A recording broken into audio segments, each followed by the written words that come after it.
আল্লাহ বলেন, শোনো রে বান্দা, তোমরা যারা কুরবানি করো, তোমার কুরবানির পশুর গোশত, মাংস, রক্ত আমি আল্লাহর দরবারে পৌঁছাই না।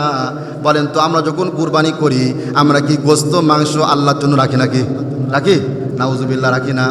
তাহলে আল্লাহর কাছে কি পৌঁছায়? গোশত মাংস রক্ত তো আল্লাহর কাছে পৌঁছায় না। তাহলে আল্লাহর কাছে কি পৌঁছায়? আল্লাহ বলে, ওয়ালাকি ইয়ানালুহুত তাকওয়া মিনকুম।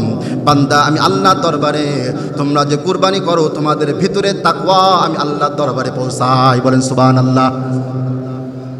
তাহলে কুরবানি কবুল হওয়ার প্রথম নাম্বার শর্ত, আগে তাকওয়া অর্জন করা লাগবে, আল্লাহকে ভয় করা লাগবে। দুনিয়ার সকল কাজে ভয় করতে হবে। একজনের গলার আওয়াজ বড় করে বলেন, তিনি কে?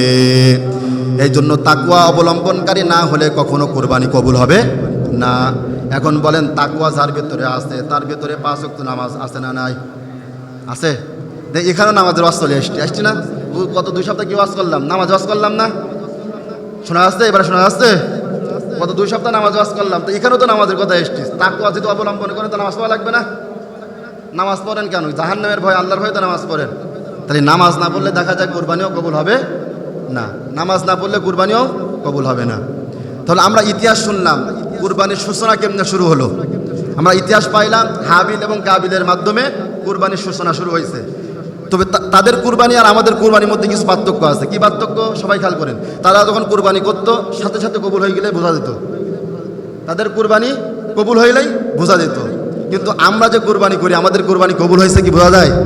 তবে ওই সিস্টেমটা থাকলে ভালো হতো, তাহলে কিছু মানুষের মুখোশ দেখা যেত নাকি। তো তাদের কুরবানি আমাদের কুরবানি পার্থক্য হলো কোথার থেকে? ইতিহাস আছে না নাই? আছে।